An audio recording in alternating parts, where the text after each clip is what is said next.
بسم اللہ الرحمن الرحیم۔ معزز ناظرین اکرام، ہماری تاریخ بڑی سنہری ہے۔ اس میں کتنے ہی ایسے مرد اور عورتیں ہیں جن پر ہم بجا طور پر فخر کر سکتے ہیں۔ مسلمانوں کے اندر جہاں بڑے بڑے نامور مرد پیدا ہوئے جنہوں نے تاریخ کے دھارے کو، تاریخ کے رخ کو موڑ کے رکھ دیا، وہاں بہت ساری ایسی عورتیں بھی ہیں جن کو تاریخ سنہری کرنوں سے یاد کرتی ہے۔ ناظرین، آج میں آپ کے سامنے ایک ایسی عظیم خاتون کا ذکر کرنے لگا ہوں جو ہماری ماؤں، بہنوں، بیٹیوں کے لیے باعث مثال ہے۔ قرآن پاک نے ایسے ہی لوگوں کی زندگی کو حیات طیبہ کے نام سے یاد کیا ہے۔ اللہ تعالیٰ سورہ نحل کے اندر ارشاد فرماتے ہیں، من عمل صالحا من ذکر او انثی وہو مؤمن فلنحیینہ حیاتا طیبہ، کہ جو کوئی نیک عمل کرے، مرد ہو عورت ہو، شرط کیا ہے؟ وہو مومن، وہ مومن ہو، فلنحیینہ حیاتا طیبہ، تو ہم ان کو پاکیزہ زندگی عطا کرتے ہیں۔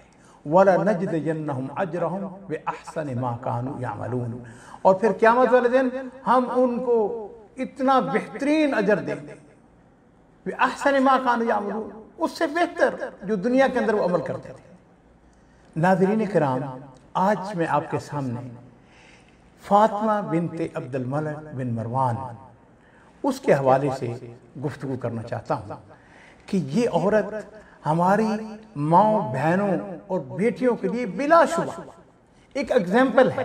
ہم یہ کہہ سکتے ہیں کہ بہت کم عورتیں ایسی پیدا ہوئی ہوں گی، اس لیے کہ یہ وہ عظیم خاتون ہے جس کا والد خلیفہ تھا، جس کا دادا خلیفہ تھا، جس کے 4 بھائی خلیفہ تھے، اور جس کا خامد وہ بھی خلیفہ تھا۔ کسی شاعر نے ان کے بارے میں کہا تھا، بنت الخلیفہ والخلیفۃ جدہا، اخت الخلائف والخلیفۃ زوجہا، خلیفہ کی بیٹی اور خلیفہ اس کا دادا، وہ بھی خلیفہ تھا، خلیفوں کی بہن اور خلیفہ اس کا خامد تھا۔ عزیزو، اور میری خاص طور پر میری بہنوں، میری بیٹیوں، یہ عورت انتہائی دانا، معاملہ فہم، عالمہ، فاضلہ، نیک سیرت، خوبصورت، حلیم الطبع، فیاض، سخی، ناز و نعم میں پلی ہوئی، جس کے گھر میں بادشاہی تھی۔ اس خاتون نے علم حاصل کیا، اور صرف علم ہی حاصل نہیں کرتی بلکہ اس کو وہ سکھاتی بھی ہے۔ اس کی شادی اپنے چچا زاد بھائی عمر بن عبدالعزیز کے ساتھ ہوتی ہے، اور عمر بن عبدالعزیز وہ ہیں جن کے والد گرامی عبدالعزیز نے 20 سال تک مصر کے اوپر حکومت کی ہے۔ فاطمہ جب جوان ہوئی تو ان کے والد عبد الملک نے اس کی شادی اس کے چچا زاد بھائی عمر بن عبدالعزیز کے ساتھ کرتے ہیں۔ مورخین نے لکھا ہے، سیرت نگاروں نے لکھا ہے، جس دن اس کی شادی ہوتی ہے دمشق کے اندر وہ بڑا یادگار دن تھا، بازاروں کو سجایا جاتا ہے۔ کس کی شادی ہے؟ خلیفہ کی بیٹی کی شادی ہے، اور آپ یہ تصور کر سکتے ہیں کہ جہیز کے اندر اس خاتون کو نہ جانے کتنی چیزیں دی، سونا، چاندی، زیورات، ہیرے۔ کہا جاتا ہے کہ اس دور کا سب سے قیمتی ہیرا وہ فاطمہ کو بطور تحفہ دیا جاتا ہے، اس کو جاگیر دی جاتی ہے۔ اور یہاں پہ یہ بات بھی جان لیجئے کہ اس کا جو سسر تھا، جو اس کا چچا تھا، اس کا ایک پیلس مصر کے اندر تھا، ایک پیلس مدینہ کے اندر تھا، ایک پیلس دمشق کے اندر تھا، اور وہ وقت بھی آتا ہے 98 ہجری کے اندر اس کا خامد عمر بن عبدالعزیز ان کو سلمان بن عبد الملک، جو بالکل آخری حالت میں تھے، دابق ایک جگہ کا نام ہے، یہ حلب کے قریب ایک چھوٹا سا بستی تھی، وہاں پر خلیفہ اپنے آخری ایام گزار رہا ہے۔ اس کا چیف سیکرٹری جن کا نام رجا بن حیوہ تھا وہ ان کے پاس بیٹھا ہوا تھا۔ خلیفہ کو فکر تھا کہ میں اپنا جانشین کس کو مقرر کر کے جاؤں، اس لیے کہ اس کے اپنے بچے چھوٹی عمر کے تھے۔ اب رجا بن حیوہ چاہتے تھے کہ عمر بن عبدالعزیز یہ خلیفہ بن جائے، چنانچہ اس نے خلیفہ کو بڑے اچھے انداز میں کہا کہ امت کے اوپر رحم کر کے جائیں اور امت کے لیے ایک ایسا شخص بطور خلیفہ انتخاب کریں جو امت کی نشہ ثانیہ کرے۔ عزیزو، بات کو مختصر کرتے ہوئے عمر بن عبدالعزیز جس وقت ان کو خلیفہ بنایا جاتا ہے تو اپنے گھر میں آتے ہیں، تو گھر میں آ کے اپنی بیویوں کو بلایا، لونڈیوں کو بلایا، اور ان میں فاطمہ بنت عبد الملک بھی شامل تھی۔ ان سے کہنے لگے کہ میرے اوپر امت کی ذمہ داری سونپی گئی ہے، اب حالات وہ نہیں ہوں گے جو پہلے تھے، اب آپ کو اپنی طرز زندگی بدلنا ہوگا، آپ میں سے جو جانا چاہتا ہے وہ چھوڑ کے چلے جائیں۔ چنانچہ فاطمہ بنت عبد الملک وہ تھی جس نے وفاداری کی اعلیٰ مثال کی، پیلس سے ایک کچے گھر کے اندر، اور یہ کچا گھر دمشق کی جو اموی مسجد ہے اس کے بالکل قرب و جوار میں تھا۔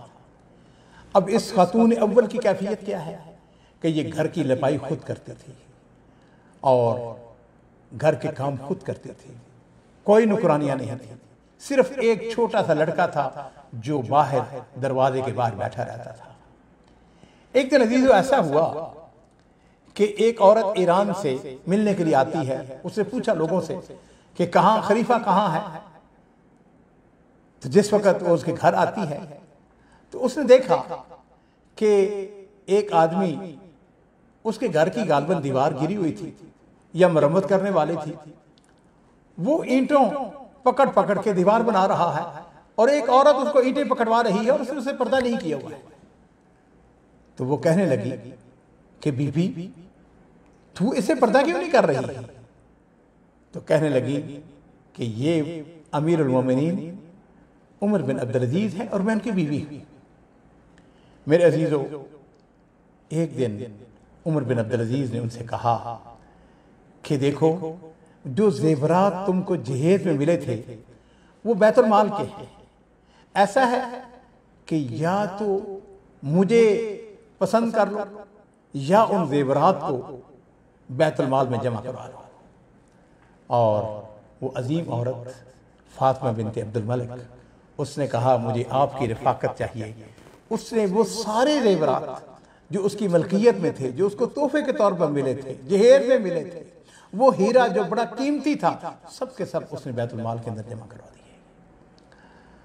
اور میرے عزیزو، پھر وہ وقت بھی آتا ہے کہ عمر بن عبدالعزیز کی وفات کے بعد ان کا بھائی یزید خلیفہ بنتا ہے۔ اس نے وہ سارے زیورات واپس کر دیے، کہا بہن یہ زیورات میں تم کو واپس کرتا ہوں۔ زیورات کو دیکھا تو فاطمہ کو اپنے خامد کی وفائیں یاد آ گئی، آنکھوں میں آنسو آ گئی اور کہنے لگی وَمَا كُنْتُ لِأُطِيعَهُ حَيًّا وَأَحْسِيَهُ مَيِّتًا، کہنے لگی کہ زندگی میں اس کی اطاعت اور فرما برداری کرتی رہی، یہ کیسے ممکن ہے کہ اس کی وفات کے بعد میں اس کی نافرمان بن جاؤں۔ خلافت کے بعد عمر بن عبدالعزیز کی سالانہ آمدن صرف 150 دینار رہ گئی تھی، گھر میں ہر روز دال پکتی تھی۔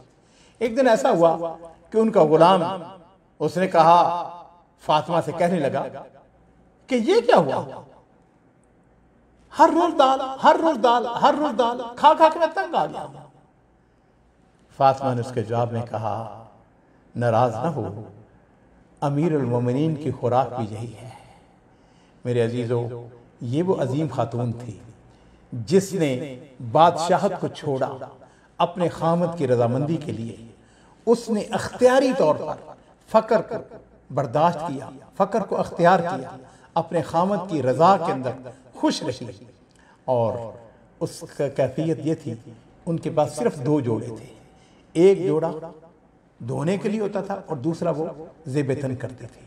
ان کی کتنی ہی باتیں ہیں۔